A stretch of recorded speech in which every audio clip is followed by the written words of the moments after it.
Welcome back to our continuing coverage of the North American LCS. Now, to help me wade through the flood of Twitter responses, that's why I need help. It's okay, you're for a living. Good job. Freak Turley. Now, to remind you all, we asked which NA LCS player would you like making the calls on your ranked team and why? And here are just a few of our favorite responses. At Brutal Omega, Bjergsen. He knows so much and plays so well, I'll follow him into battle any day. Yeah, I gotta say, Bjergsen is a great player. And just the fact that he's gonna win his lane all the time anyway, he's used to killing everybody in front of him. Like, yes, please kill their front line for me so I can just follow you and just, be brain dead. It'll be great. I'd love to play with Bjergsen. Yeah, I'd be pretty confident following the Spring Split MVP. I feel like you do well. Yeah, exactly. All right, our next one we got at Fuzzy Pink Koalas. I would want Vasily making the calls. Why? Because I want to go full Lomo. Who doesn't want to go full Lomo? That's one of the best ways to play League of Legends. In fact, I might be rock jumping in front of him. There you go. I already go full Lomo. It'll just be leapfrog. Yeah. Who can Dude, that'd be so fun. One for all Tristana. Just go. Google songs for days. Absolutely. All right. And then our next one is at Lord William V. High. Definitely high. He's intelligent and decisive, and everyone knows what to do when he's in charge. Yeah, I got to say, I think Cloud9 have probably the best comms of any of the teams in the North American LCS, and it's just everyone respecting High, saying, we trust his judgment, he's going to make the calls, and we'll go for it. And largely C9 is an incredibly good team, and I got a lot of faith in High as well. Yeah, absolutely. We saw it in the video feature earlier where everyone was silent except for High on those comms, which is quite impressive. And then our final tweet is at Total Reach Voyboy, because he's always positioning positive, even in bad situations, and that's what I would want to keep morale high. Yeah, I really like that as well, and it's one of the things that you have to be able to embrace as a professional player. Is you're going to have upsides and downsides to your season, to your team overall. There's going to be things that go well, things that go poorly. And Voyboy's been around forever. Curse, unfortunately, has never, or even with his older teams as well, he's never necessarily been the #1 team. So he's used to taking losses, and he's done a very good job to be an awesome player and an awesome person throughout that. And hey, Cursor may be surging up at the end here. Yeah, being positive, staying positive is very important when looking for those wins going into the postseason. Now that's it for the tweets. We've got a thank you, and we're going to send it over to Riv and Kobe for our next match. Mucho gracias, El Rapido. Hello, everyone. Taking over the co-caster chair for the back half of our broadcast is Sam Kobe Hartman Kensler, this guy right here. And we're going to be jumping into the action with Team Solo Mid versus LMQ. With CLG's loss in our last game, LMQ are poised to take sole possession of first place with a win right here. The thing is, TSM are 0-2 against LMQ, but they've shown a lot of improvement since they last faced off in Week 6. The whole team has improved in their vision control. Locodoco has specifically been focusing on this with the team, and all of the players have made this a priority. As well, their individual play has improved. The last time that these two teams met, Darius played that Gragas for the first time. Did end up missing a lot of those ults and skill shots, but since he's gone back to the champion and had way more success in those subsequent games. Amazing as well, he has gone from a jungler out to make individual moves to playing more in step with the rest of the team. And he's developed trust with his laners and has definitely made him a much more selfless jungler. And for Vasily, he's had some huge games for LMQ and is currently undefeated on his Tristana. Yeah, and so far he actually hasn't drawn any bans for that champion either. I mean, LMQ are definitely a team that focus heavily on that early game, and Vasily can use Tristana to shove early and create pressure in the laning phase, but also use her as a good insurance policy in case of a late game. That's right. And in the art of war, Sun Tzu says, you have to know thy enemy. But in the case of Vasily and Wild Turtle, what do you do if your enemy plays just like you? 我觉得 TSM 现在已经比赛季初更难打，因为他们在有了教练 Loco 来了之后，就整体的战术就比部署有完美的很多。LMQ is a kind of a weird team to play against. They have a really smart jungler, really good solo lanes, and they have a reckless AD carry. Like Vasily will just go ham. There's not that much to really contrast between Vasily and Turtle. They play almost the same. They're both mechanically really good. They like to win really hard and be aggressive in team fights. Sometimes they can walk a bit too far forward and get punished for their positioning. Turtle and Vasily against each other is just who can jump in and die the most. And the team that dies the least will probably win the game. The only consistent member that I consider on that team are Moore, who's amongst the top 4 supports in the game right now. He is really good at skill shots. He may actually be mechanically the best support in NA. I just think that his roaming is also strong and he kind of keeps Vasily in check. 我觉得就打 TSM 一定要就注意他们打野的动向，几乎 TSM 就是依靠就打野的gank来建立起优势，然后滚去学球了。我觉得做好视野就防止好gank的话，就比较打得会比较轻松。 So I hope they're right in the fact that everybody's just going to jump in and die for the 80 carries, because that makes it a really fun game, and it'd probably be a little less close than these ones have been, but we get a lot more action. So I don't know what the trade-off is. What do we want? I am definitely excited to see, because both these teams are very early game oriented and they like to fight early. I like it. So let's check out the starting lineups and get to this early. On the blue side, it's Team Solo mid. That's going to be Dyrus in the top lane. Amazing in the jungle. Bjergsen in mid lane. Wild Turtle at AD, and Glebe on support. And on the red side, it's LMQ. Up top, Ackerman. In the jungle, No Name. Mid, Xiao, AD carry Vasily, and support more. And just to cast your minds back, as D-Man would say, both of these games now go to LMQ that they faced off. Obviously, one red, one blue, now being back on the red side for this matchup.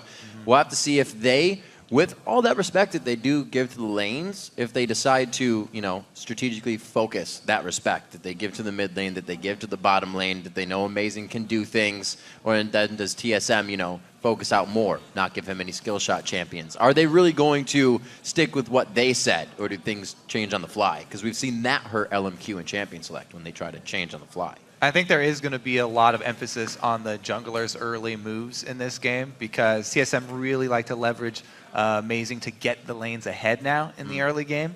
And that laning phase is going to be extremely important for both of these teams. Probably will shake out into standard lanes, because neither Turtle or Vasily will shy away from that 2v2 matchup. Now, that's kind of what we want to see. We want to see the fight, but hopefully they keep with it. And the Tristana is definitely going to be an overall pick here, at least a ban for Vasily. We've seen Turtle back and forth on the 80 carries he plays, a lot of results on Corki, a lot of results on everything that he's played, and also had a few of his own double-digit games. So yeah, Turtle has also there. Used that Tristana too, so TSM could easily take that away if they really valued it that highly. Nunu getting banned out right away. They see the pressure that Nunu can bring, and No Name was one of the first ones to do it here in the North American LCS in the summer split. So they'll stop that right there. Yeah, so far though, no top lane bans. There's a lot of very strong top laners available right now. Yeah. Gragas and Nidalee are probably the two strongest as far as lane bullies are concerned right now, and Gragas definitely one of Dyrus' favorites, but Nidalee as well stepping into the scene. Quash showed that he could handle her fairly well though, so if you get enough practice in, then maybe she's not all she's hyped up to be. That's going to ban out this game. A lot of the jungle has been left to the wayside in focus of bans today. Nunu does, as we said, find out the first one. But Kog'Maw is going to be the last ban with more mid and that one top focus to Italy. Does he lock in the Gragas now? They ban out Nunu, but they leave up Lee Sin and Elise. So those will probably be our two junglers in this game. And they don't have to early pick one of those junglers, since both of them are up. Say they have to take Tristana if they're going to leave it up. That's their takeaway from Vasily. And then the Kog'Maw's banned, so he's forced to go on to something else now. Very good play at least there. I don't think Vasily will be thrown off too much though. LMQ's champion pool is quite big in every lane. Yeah, Twitch still up, Caitlyn's still up. Right. Definitely some options that Vasily is still comfortable with. Taking up the lane partner though with Braum. And Gragas is a really big takeaway from Dyrus. As we said, Dyrus has really fallen in love with that champion up in the top lane. He hasn't reverted much to Lulu this season either. He only has 2 Lulu games coming out in that top lane. Ones that have been quite well. 1 win, 1 loss. Yeah, it's kind of funny how the top lane kind of turned into champions that are rejected mid laners. Like Ryze got kicked up there, Kale got kicked up there, Lulu, Gragas. All these people that can't really hack it anymore in mid lane. Nidalee's now up there all the time. Soon Xerath, man. Hey, Soaz played Ziggs up there, so. Yep. Some Cassidans, some Gragases. There's your Lulu, though. Let's see where it goes. I'm not so sure we saw a mid lane Tristana already, so no. Just Wild Turtle probably. Yeah, that is. I'm pretty sure that's a specific Voy Boy strategy there. Not a lot of the other North American mids, at least, have been practicing the Tristana mid. Definitely a Voy Boy special. Okay, Amazing.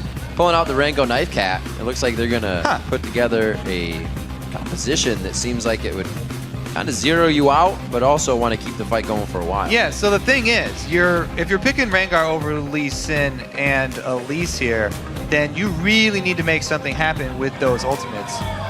Whoa. The Ezreal. Now, like Ezreal's an interesting AD carry that's been blind picked over in Korea above all other options in some of the games.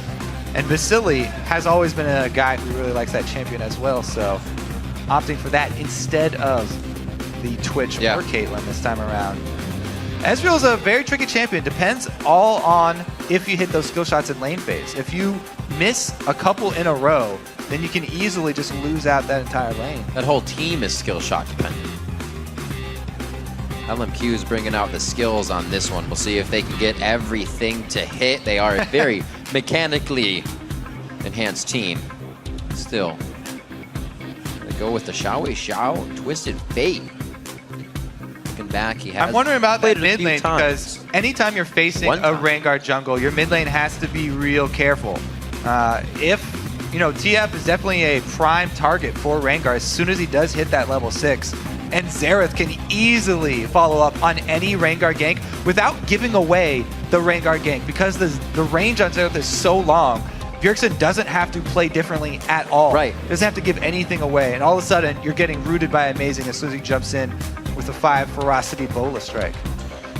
Also something that can stick on an Ezreal, which works. You are going to have a little bit of that kite, but if, like you said, you can hit those Bola strikes, you're going to be back on your target in a matter of no time. So as we lock in these ones, we do see Twisted Fate was picked by Xiao. I believe it was in Week 7 against Counter Logic Gaming. They did get a win there, so it has been attested, Twisted Fate. See if he can keep making the plays. Before the game gets underway, let's see how you have been voting over at LOLesports.com. And you voted 65% that it's going to be Team Solo Mid leading LMQ coming into this match. Yeah, and keep on tweeting your votes to @LOLesports. Use the hashtag either TSMWin or LMQWin. This game, after seeing the Champions League, I think a lot is actually going to rely on Xiao, that TF. If Xiao can have a good early game and a good start, get LMQ off aggressive, and start teleporting around the map, then he can actually increase the chances of the side lane, exert his will on the other side of the map. But if he gets targeted early by TSM, then this LMQ team could very easily collapse. We'll have to watch what Bjergsen can do in the mid lane. He's been kind of making some social media tweets and, you know, these champions are back, these are not. We haven't seen him yet, but maybe that's when TSM really needs to pull out all the hard straws and make sure they get the win that they want. Coming up towards the end of the season here, these are going to be big ones. We see LMQ trying to shoot for first place. Now that is actually happening because Counter Logic Gaming lost earlier today versus Evil Geniuses. So LMQ is really looking to get a top spot within the North American LCS. A lot of teams, as they came into the season, said LMQ would, in the end, be a middle-of-the-pack team, and they're trying to prove that. Yeah, especially with, CLG losing earlier today. It is LMQ's time to shine. Can they take it? Welcome to Summoner's Rift. Cruising around, the Nami pick on Glebe. Get some Surfle safeness for Wild Turtle. And we're actually going to get a quick listen in with how Glebe felt about Champion Select. Let's take it here. We know this comp, we got our picks, now we just gotta play the game. Last time TSM said they knew the comp and they got their picks was against CLG and they lost the game. See if they can actually execute this time around with LMQ. This LMQ team is a very mobile LMQ squad here. Yeah. Almost everybody having their own dashes built in, and then Xiao with the very popular Ghost Flash now. It's funny how it was kind of pioneered by Dade in Korea a long time ago. The only guy was doing it for a long time. Now everybody's hopped on the train. It's Taster's choice in the mid lane, man. You got to take it. Well, with the arms race that's going on in the mid lane, with everybody wanting more wave clear and more range, who can bring out the bigger guns, it's definitely turned more towards mobility. Still waiting for the Lux in North America, man. Yeah. Still waiting. It's getting love everywhere else. LPL and GPL, get a little taste. Every time someone plays it, though, they're like, that guy's crazy, or he was amazing to hit all those skill shots. Because it is. It's very hard to hit all of them. But it's becoming a skill shot game. It's eventually going to happen. Yeah, especially with Ziggs and Xerath, though. Might be a while till we see Lux come up. I know. Wishful thinking. We start off the game here, just a mere 2 minutes in. Red buff's being stolen up, so standard starts by both junglers. We'll see how this lane in the mid goes. Xiao, does he keep his farm up? And does he keep Bjergsen down? A couple of defensive wards here early on from TSM as well. Lee Sin can get the advantage on Rengar if he finds him in the jungle. No funny business, though. We do get the standard lanes we expected, and it is going to be about who can make that first early move. Already, Dyrus is shoving up very quickly with Lulu to get the wave advantage on Ackerman, and we'll see if No Name would make his way all the way back up there. Because he started red, which is further away from his duo lane, a little bit slower jungle, and it means he will end his route further away from that top lane. Yep. Like you said, I like what TSM's doing, Kobe. Pushing all the lanes in right now and trying to get a nice little bit of a lead, so No Name has a lot more things to think about just one lane here. It's always a good idea to coordinate your strategy among all your lanes because Tristana actually has no option but to push unless you decide not to level up your explosive shot, which would mean you have no early trading. So Tristana obviously always going to push up. Easy target for many junglers. No Name goes around the back, no ward here. And this is the first successful gank already able to get in here. It's all about the Glebe bubble. Can he hit it? Doesn't throw it out just yet. Goes for the sustain first. They do hit the rest of what they want. 2 flashes blown in the bottom lane. The commotion has started. So Xiao with an immediate look on that bolo. Dodges 2 out. Both what a summoners, fast though. flash. Yeah, man, very quick. Both junglers at the first ganks get 2 summoners each. Well played by both. From both sides. Targeting different lanes, though. As we said, as TSM are going to look at this mid lane. They don't want to let TF get out of control. Meanwhile, Tristana is such a beast late game. LMQ wanted to prey on her obvious early pushing. Right. And both of them are rewarded. We'll see if they return to the lanes, though, or decide to actually go for counter ganks. It would always be good to get Bjergsen going on Xerath. First time here, bringing out in the LCS would not hurt. Get a bit of a lead on a champion the first time you're bringing it out in this high priority or high skilled play. Yeah, and look at what this does to the lane. Xiao has to play so ridiculously safe now, having burned both summoners. Yeah. Amazing with the early return to lane. What a good call by Xiao to realize there's no option for him. He cannot extend up into this lane without wards, so he goes back immediately to buy some more vision for himself. No Name also going to help him out, buy some extra vision as well. That little push by Amazing as well. They didn't see that Xiao was still there and perfectly pushed the lane in. He does miss a good amount of CS, so everything, even the smallest things, being coordinated nicely by Team Solo Mid. Gold is still even. Xiao reapproaches the lane 33-24. We'll see if he can get himself back into a position to shut down Bjergsen, who, like we said, had a chance to buy that Chalice now. Coming back to lane. Turtle, a little too close. He's getting shots on a very pushed wave. You can see the explosive shot's going to push it even more for him, so it's getting hard here. A similar thing happened to this bottom lane as what went on in mid here. You know, Tristana loves to push early, especially against the Braum lane, but it's so dangerous for them now because Lee Sin and Braum are such a great tag team for lane ganks because they can both dash to allied units, and they can easily just, even if you ward up perfectly, Lee Sin can come through lane and punish you. So Glebe specifically has to play further back. Turtle at least does have his rocket jump to rely on. And the Scrying Orb coming out of Bjergsen. That was a very close lockdown. The Bolo after that as well. No Name comes in for a bit of help, and he is going to be able to thwart the attack. Xiao playing very aggressive for a Zero Summoners play, but they knew they had some control there. Yeah, and some extra harass on the exit there. Now, we're about to see Bjergsen hit level 6, and Xiao is dangerously low. Xerath is definitely capable of finishing off that TF out instantly. Who has no summoner spells. Let's see if Bjergsen can rush this level 6. No Name. There it is, but Xiao immediately backs off to his turret. He has the mana for it too. He's going to have to land more harass before to set this up, though. I really like the way No Name's been playing, always staying in the mid lane. He'll probably do it until these summoners are up for Xiao, and he's also he's getting in the face of Amazing to make sure he can't gank mid lane. The thing is, with all these ganks mid lane, Amazing is delaying his level 6. He's only level 4 here at 645. So it's going to be a while before he does get his level 6. Needs that extra comeback experience from farming the jungle Probably just going to wait until his buff comes back up. You get a lot of bonus experience being that low level and killing the buff monsters. We saw this previously when Kez was on Elise and Dominate was on Rengar. Kez didn't really put too much pressure onto that Dominate Rengar, but now that we see No Name is, we're not seeing the level same 6 wave early down. game Here we go, results. Can you get it? Oh, he goes down the red card. It's gonna be enough though. It's gonna be enough. So Bring him in even first though, blood. even though he pulls the red, it's plenty because Said you're out of the game. early gank by No Game. Yeah. Wee! He's safe. Catches that one on the backside. He'll clean up and get back into the fight. Amazing. Now hitting There it 6. Now going to be able to create some opportunities, and he might even go double turrets here onto Xiao, but they don't have knowledge of where No Name is. So. They should definitely be calling that Xiao just uses Ghost down bottom too, so he's a prime target here for Amazing. But he knows it, and they have a ward on the red side jungle. Xiao Amazing get into this position. So you will not see him get away from his turret right now. Amazing out of luck. Looks like Vasily has had enough of farming in lane, and they're going to go head back and get some purchases in. 73 CS to 49 CS in that lane.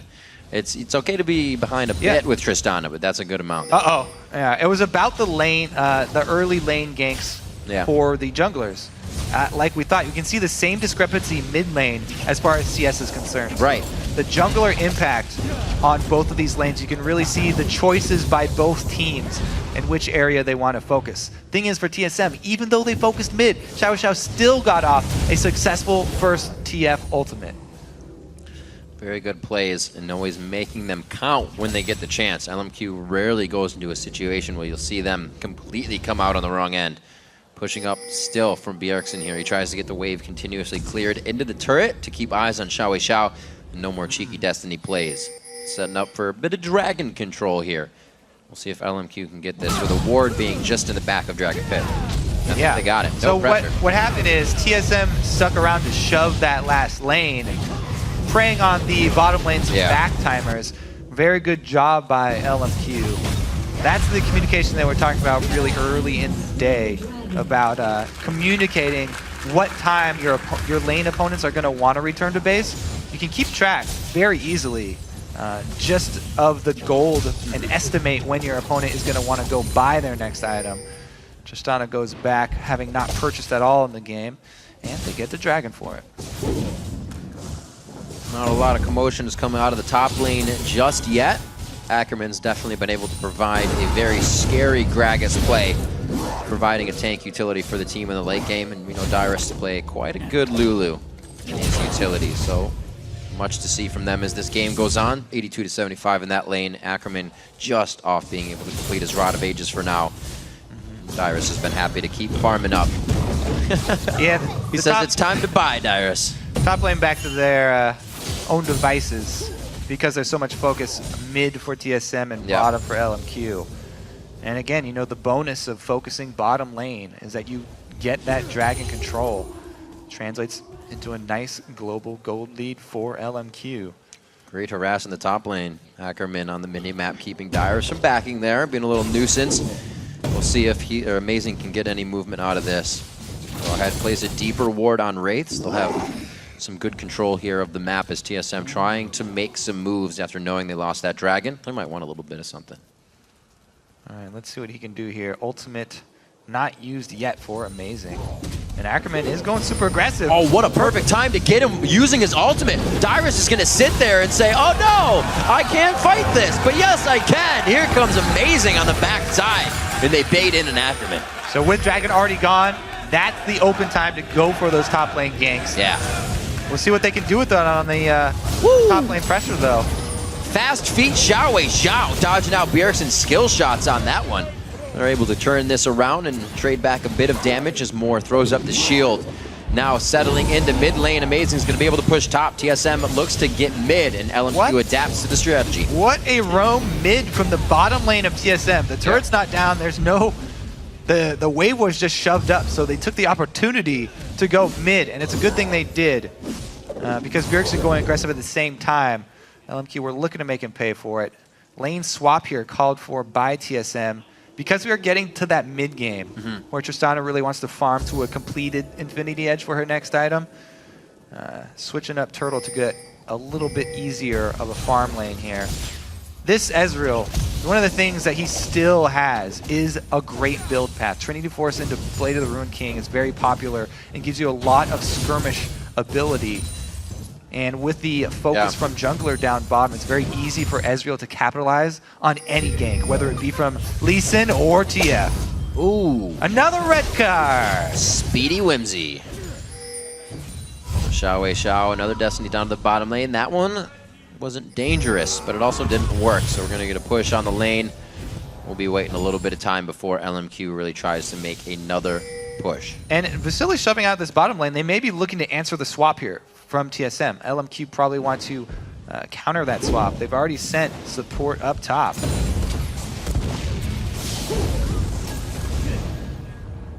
Ooh. Not able to pull an ulti. Nope, or, trying to reel in that summoner fight. with that ult. They still have so many resources up here, though. Amazing on full stacks, tries to get in. Will he have to blow flash here? The Dragon's Rage into the Sonic Wave. Resonating strike finish. Nobody follows up for Amazing. The team's going down, but they take down Braum as well. 2 for 1 so far in the fight. Dyrus teleports right into the middle of the fight. He's probably regretting that decision right now. A double kill for Xiao, while Turtle is forced to put on the full shell and head out. That was a good plan from TSM and very bad execution. TSM could have had the easy numbers advantage because Ezreal is down bottom with Lulu, and Lulu's got teleport, but nobody comes at the same time here. Turtle is in the lane still. Gragas makes the early roam mid, and because Amazing starts this off without the rest of his team, he basically started off 2 versus 1. He's out of the fight so early. Even though Bjergsen goes deep to try and answer the kill, he's out of position, and TSM all trickle in one by one. Just poor communication and execution from TSM there in a situation that could easily have gone in their favor with a 5 versus 4. They just were not grouped up all at the same time to make that play happen. Definitely pushing themselves into a dangerous situation to get back. Just that Dragon, very, very on the edge of their seat. Gain back a little, and it seems like they've fallen off. Yeah, plus they use their teleport to try and salvage that play, and it's 50 seconds until this Dragon comes up. It won't be available. Now TSM are the ones at the disadvantage. If a 4 versus 4 fight breaks out around Dragon, Ackerman will join, and Dyrus won't be able to. So that action from TSM will have later repercussions as soon as this Dragon does spawn. Dyrus trying to keep Ackerman in his vision. He can still polymorph the teleport out of that and make the fight a little bit more in favor of Team Solo Mid here. But they don't have all the poke we actually saw coming out of the first composition of the day. Having more Nidalee, having a little bit more poke even from the bottom lane, and Morgana. With this Xerath, TSM can't put the same amount of pressure down onto an objective, so it seems like they're trying to find out if LMQ will make a mistake anytime soon. Mid lane is a possibility. You just saw the health on that turret, very, very low. So maybe Team Solo Mid can kind of dance out that Dragon fight and then pressure mid as LMQ rotates to the Dragon. I think that TSM might end up having to give up the Dragon because not only do LMQ have a teleport, but they also have several key items here. Trinity Force on Ezreal is really big for them. And also, Ackerman is shoving in up top. So even if he leaves lane, Dyrus won't be able to answer with that top turret.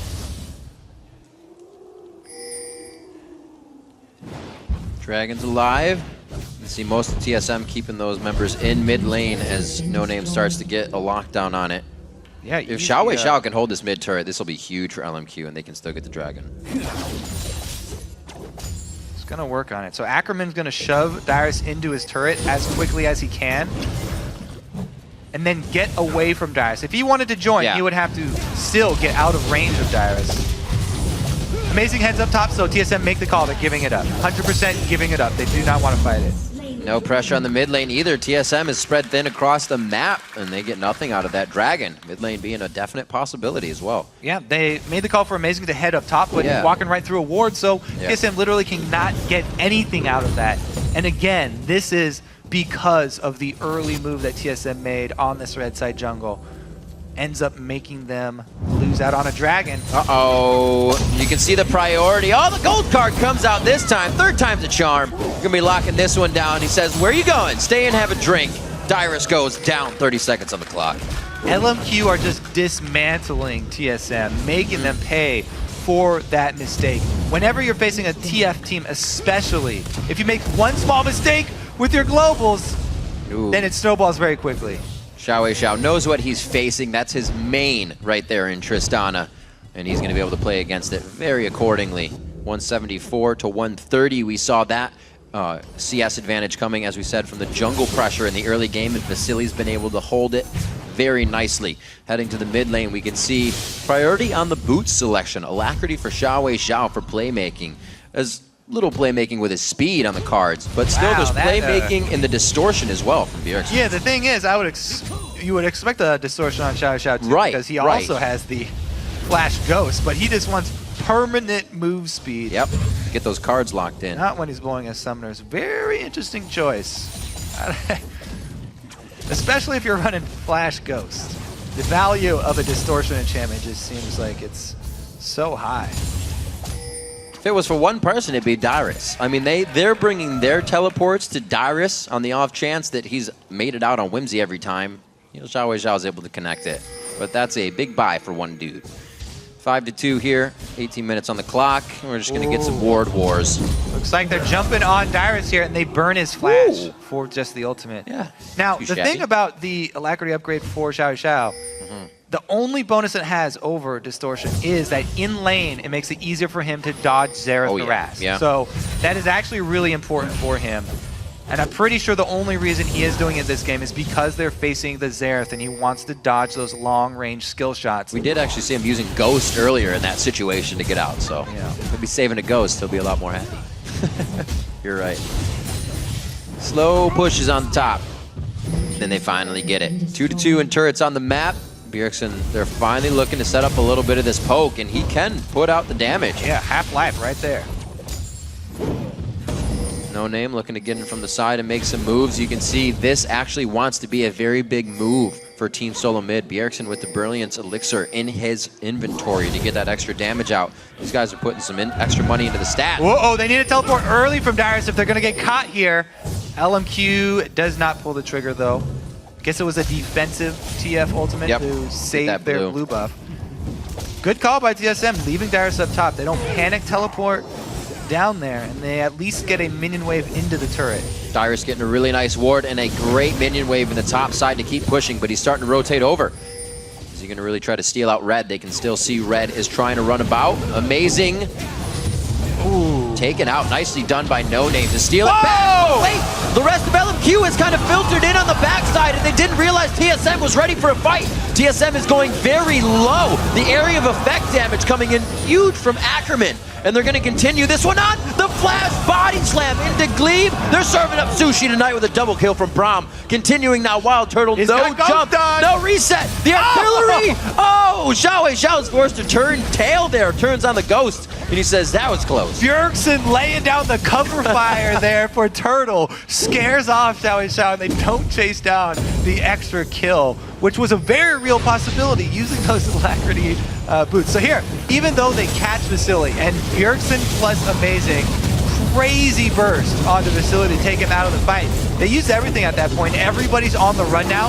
This was actually a very high value red card from Xiao. He wanted the AoE damage and the AoE slow to go along with his wild cards. So much area of effect damage from the LMQ to answer just the one kill that TSM caught. Pretty big play, and it does increase the global gold lead for LMQ. LMQ making a real good fight for 3 in a row versus Team Solo Mid here in the summer split. TSM looking to right now stop that losing streak against LMQ, and they can make it even if they can grab this one here with 2 more games left in the season versus these guys. TSM trying to hold on, and you can see how little information they have. The pings from TSM on Dragon a minute early because they don't know what time it's coming up. They want to get down some vision inside that pit. One of the easiest ways on this patch to snowball games from an early lead is just control every single dragon. And LMQ can easily do that, so TSM Gonna try and get back some more information for the team to give them hopes of countering.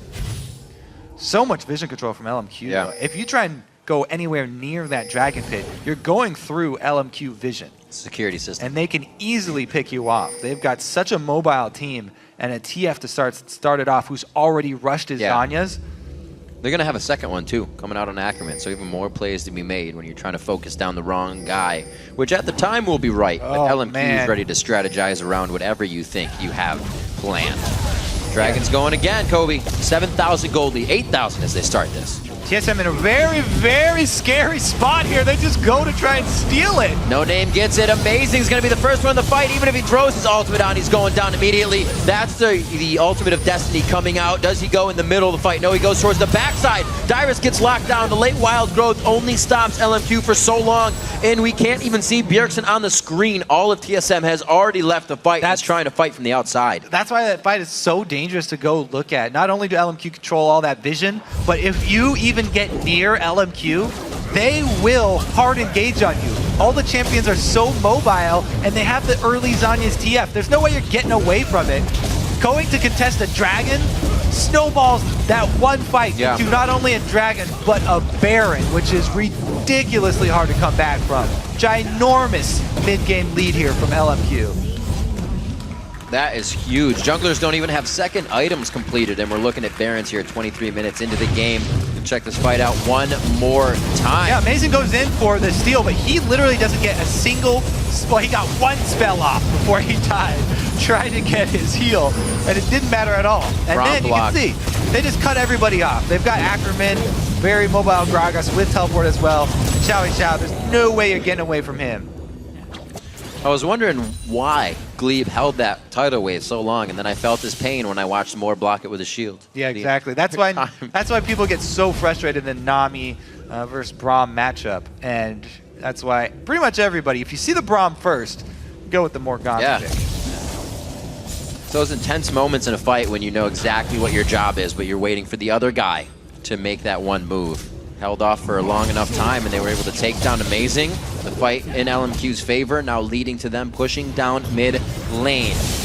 Looking at a 12,000 gold lead right now, Kobe. That's very hard to stop, especially when you're the one dictating all the moves. TSM is forced to adapt to everything now. It's a good thing their side lanes are pushed because they can deal with this in mid, but I don't think they're going to be able to deal with it for very long. No, they have no chance of in that turret. Not only is the Trinity Force Bork build on Ezreal extremely good for skirmishes and spread out teams like this, but it's also great at taking down turrets pretty early on. Right. Those Trinity Force procs. You get attack speed, you give attack speed. There's such a huge spike here in skirmish power for Vasily. And he's almost finished his last Whisper on top of it, even though not much armor on the board for TSM. It's a preemptive last Whisper, I guess. I like the rush by Amazing on the Locket, helping with a bit of the burst they find, and all this, it's really wild AoE that they're trying to dodge. Once the cards go out, then you have a barrel, a sonic wave, all these skill shots. Oh, just tucked into the wall. Dyrus saves himself with the outside of his base. That was very good for TSM. He almost negated that entire ult with just the shield on himself. See, the sustain coming in ever so slowly on the side of Team Solo Mid, but it hasn't seemed to help too much. You can see Vasily sustaining just as well with the Blade of the Rune King on his side. He was taken down to half health just now, but able to keep him safe. This is really the test for TSM though, because LMQ, they're running such a heavy mid-game power spike team. If TSM if they somehow hold out in this last ring of inhibitor turrets, then they will have a chance later if they can turtle it out long enough and defend the Alamo here. But man, the odds are really not in their favor. Well, here we go. Xiao definitely getting some calls from No Name, captain of the team, to say, we still have this. Baron's down, map is objective free. Let's start to spread Team Solo Mid thin. Xiao now in the split push towards mid, while Baron still ticking on LMQ. They're going to force themselves into base. Like they make the swing down the bottom, even calling Xiao. Yeah. TF ultimate is available, by the way. He could stay mid. Yep. And just TF ultimate as soon as there's a hard engage at this turret. Every time though, TSM's actually sent 2 members up there. Got quite a bit of wave to play with here. They're waiting on that one. 1 minute and 40 seconds on to Dragon.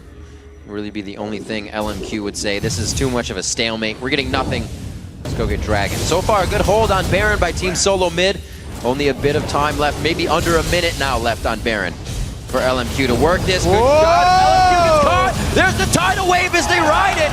Huge damage coming in. Glaive has forced to flash Dyrus as well, and LMQ can trade back. Yeah, see, even with that pick, TSM cannot chase. Even if you take somebody out with no answer, there's no way that you can chase down 14,000 gold behind fight. Plus, the Baron buff was still on LMQ, so it's a really strong defense for TSM, though. And that's one step in many that they will have to take, but it's one step in the right direction for them. On the road to a comeback here for TSM. It's going to be a very long and arduous journey, though. There's that spike coming in from Wild Turtle. About 600 gold. If he can lock it down, what's he packing right now? He has it, so he has the Infinity Edge. Looks like he'll go back and get that right now. Yeah. If they can protect him, there might be a chance coming in here, because you're still not looking at that much armor on the side of LMQ. And you got to keep your eyes on Bjergsen here, too. Xerath is a very good substitute for Ziggs in these situations, trying to defend. Also has extremely strong wave clear that can be used as harass at the same time. If you if you can aim true. That was that shot didn't mean anything, though. He didn't even need to hit that. He was calibrating. Couple minions, he still got him. Exactly. 28-28 on the clock. That means LMQ is going to be getting himself a bit of Dragon Gold here. Dragon quite leveled up throughout the game. Almost there to that full average, but full gold you would be able to experience to get out of him. Dyrus. Let's just say he's playing a little dangerous here without any wards, but he should be able to stay safe with his whimsies. I mean, TSM need to scavenge any gold they can find on the map here. He's probably excited to find that. LMQ just have these giant money bags. Their war chest is huge right now, and they're bringing all of it to TSM's front door. Looks like the Ackerman split push will be answered by 2 members of TSM. That seems like a risky play there. See if LMQ can get some more damage down here on bottom. 3 members of TSM heading up top. 4 members!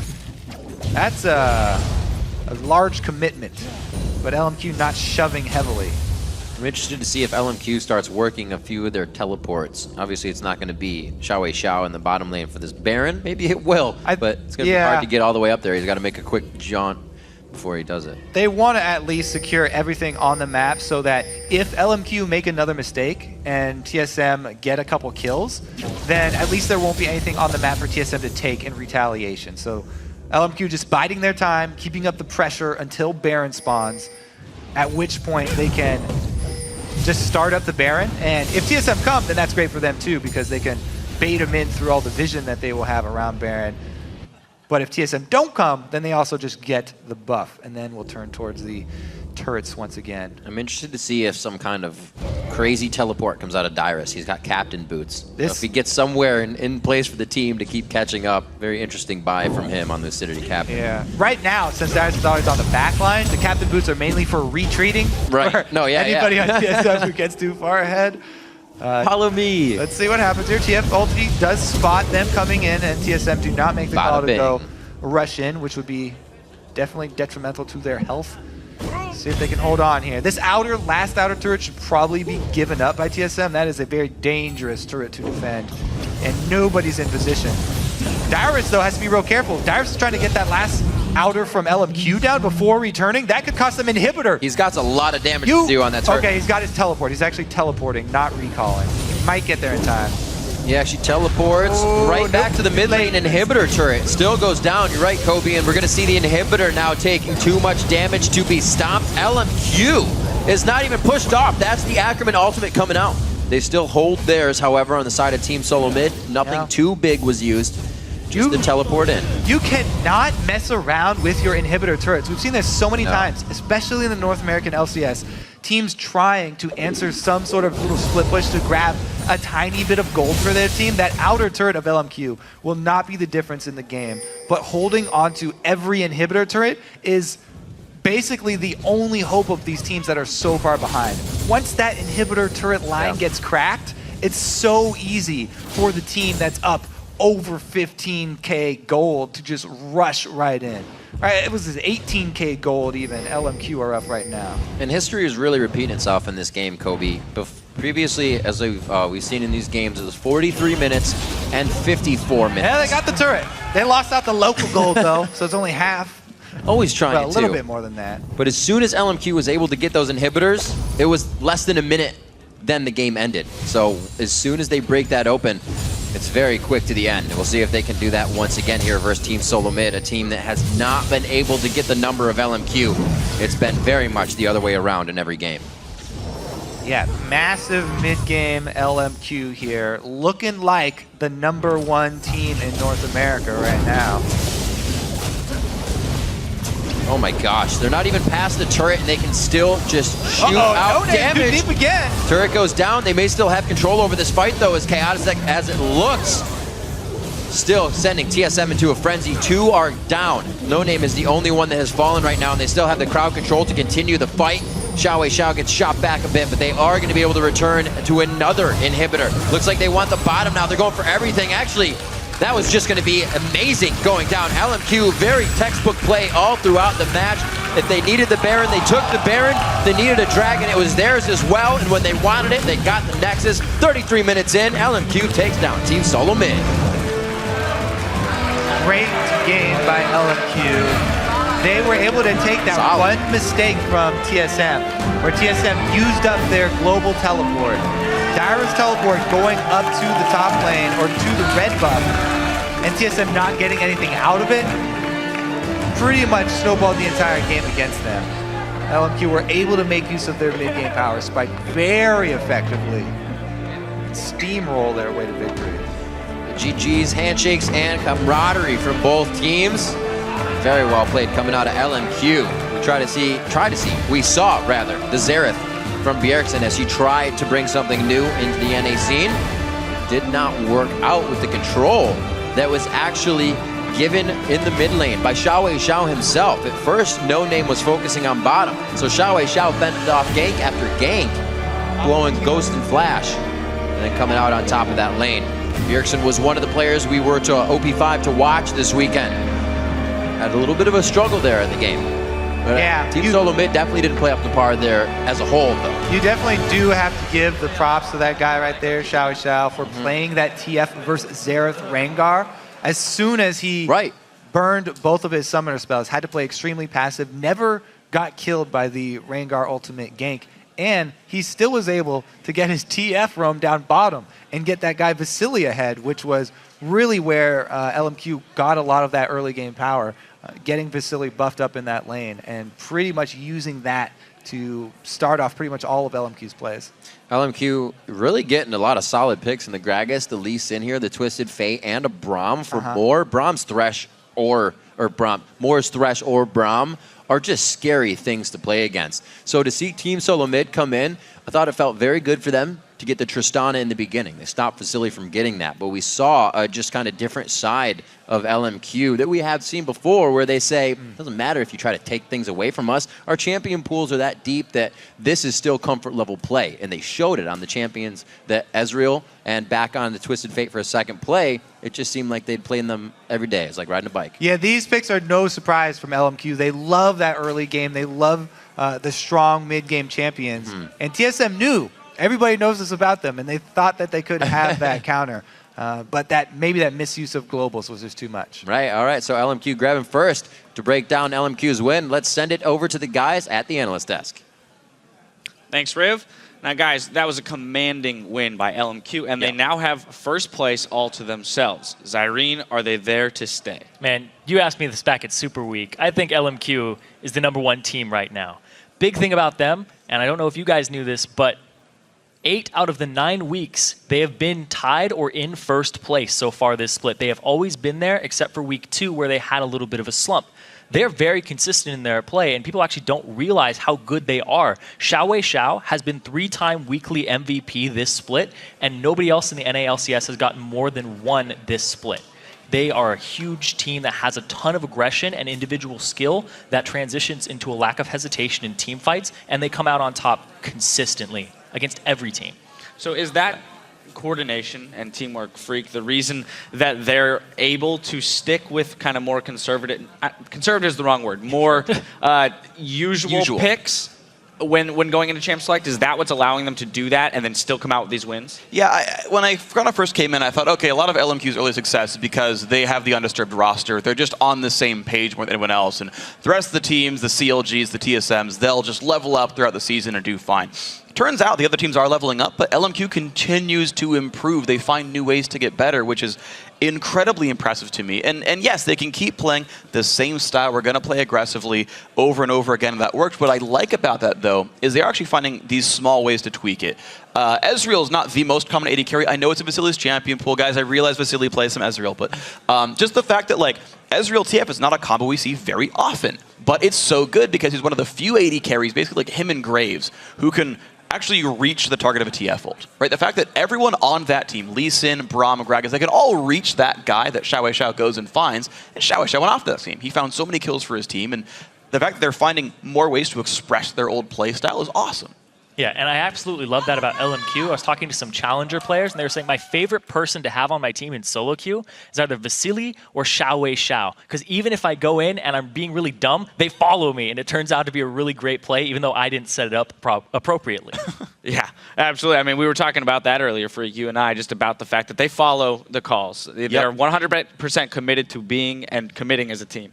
The next thing I want to touch on, though, is we look at this TF pick. However, there was a lot of focus on the mid lane by both junglers early in the game. TF got behind. So what was the turnaround there that kind of spurred them ahead so that they could take advantage of those global pick potential? Well, I mean, that's the thing with TF is he has a reasonable fallback pattern of I'm going to go with Theans, I'll spam Qs in my lane, I will get some last hits, I'll pick up scraps, I'm down 20 CS at 10, whatever, I'll manage, right? Like, whatever you can go through. He played far enough back that Rengar can't force the kills, you know, that's all going to work fine. And it's still TF. Just go roam to another lane. Go get Ezreal ahead. You had a gigantic lead in the bottom lane, something like a plus 30 CS lead at some point over, you know, Ezreal over Tristana, which more than compensates for TF's deficit. And it's like, look, if your lane's losing, get out of your lane. It's the same thing with the jungler. You don't gank a losing lane. You gank a winning lane and snowball that ahead, and you just shift your priorities. Yeah, go for it. No, I was about to say, that's exactly what we saw happen, too. Bjergsen actually hit 6 first and had about 96 CS at 10 minutes. Hit level 6, didn't use his Rite of the Arcane to just try and destroy Xiao in the mid. Xiao backs, uses his Destiny Gate, goes bottom, gets himself an assist, sets up that lane.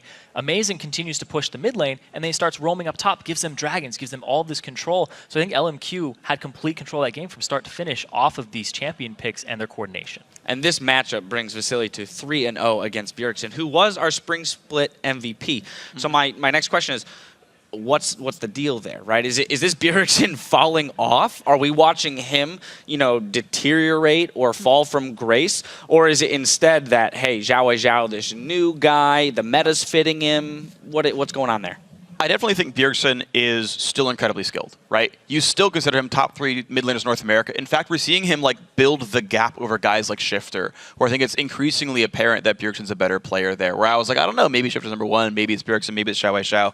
But I think it's very apparent that Bjergsen's still like top 2 right now. I think he's #2 just behind Xiao. Xiao actually impressed me so far this split. I knew he was good, but he is clearly incredibly dominant. He's been getting 1v1 kills earlier on. There was like a Ziggs or a like the Yasuo versus Kha'Zix fight like in like week 2 or something, and just time and again, Xiao is obviously an incredible player, and hey, he's great. That's all I can say. Yeah, so it just speaks to Xiao's dominance then, his success as a player.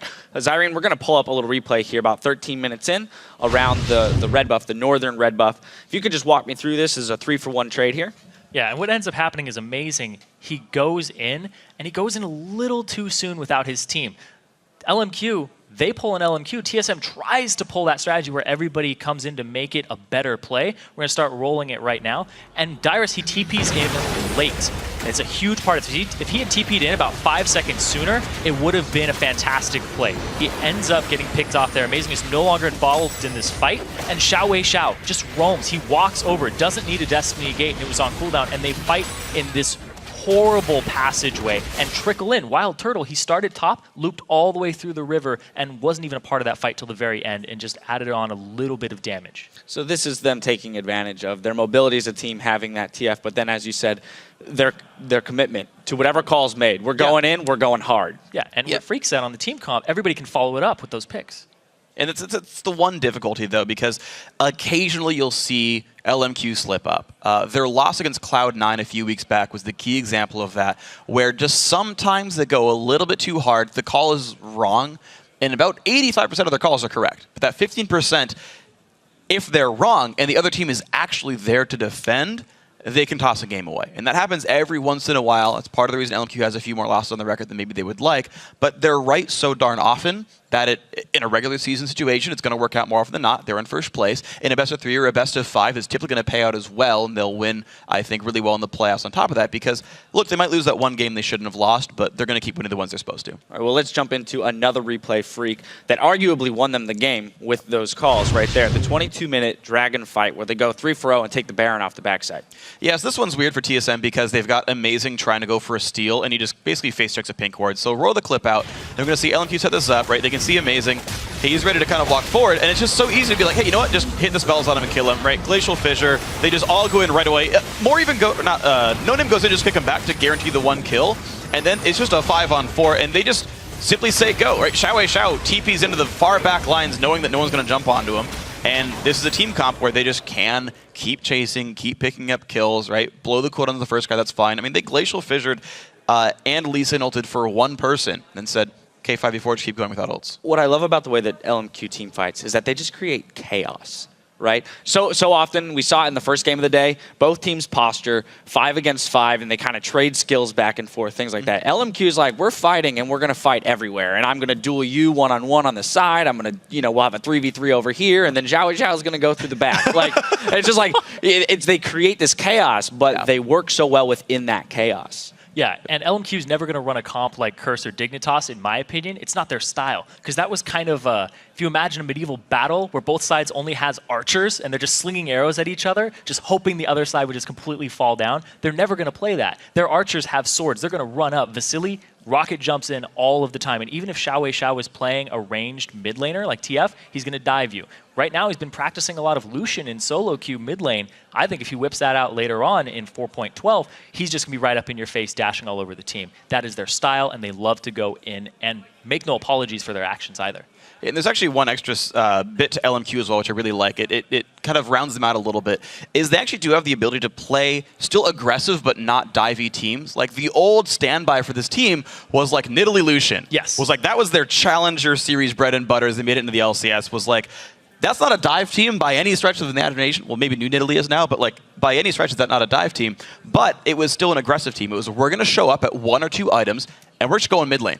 And you're not going to deal with it because we're better than you and we're going to make better calls in this. But like, they always pick aggressive strategies, whether they're going for turrets or champions. And again, those work out. So you might see a different style of playing from the champions, right? You might see the pokers, but it is still a team full of aggression and making offensive moves.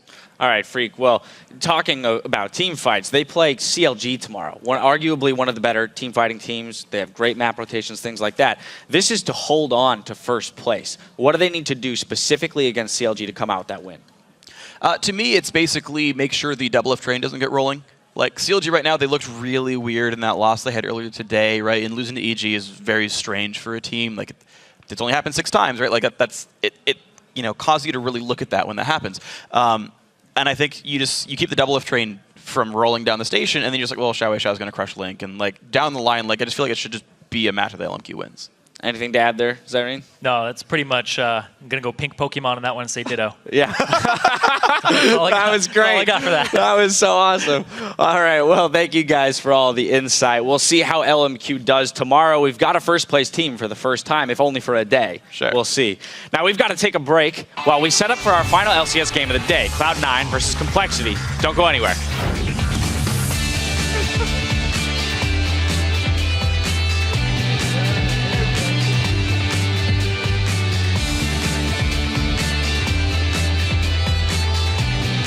I got so much life flying through my veins. La la la la la. And it's going nowhere. Amazing on full stacks, tries to get in. Will he have to blow flash here? The Dragon's Rage into the Sonic Wave. Resonating strike finish. Nicely done by No Name. The steal in the back. The rest of LMQ is kind of filtered in on the backside, and they didn't realize TSM was is ready for a fight. They're not even past the turret, and they can still just shoot out damage. Deep again. Turret goes down. They may still have control over this fight, though, as chaotic as it looks.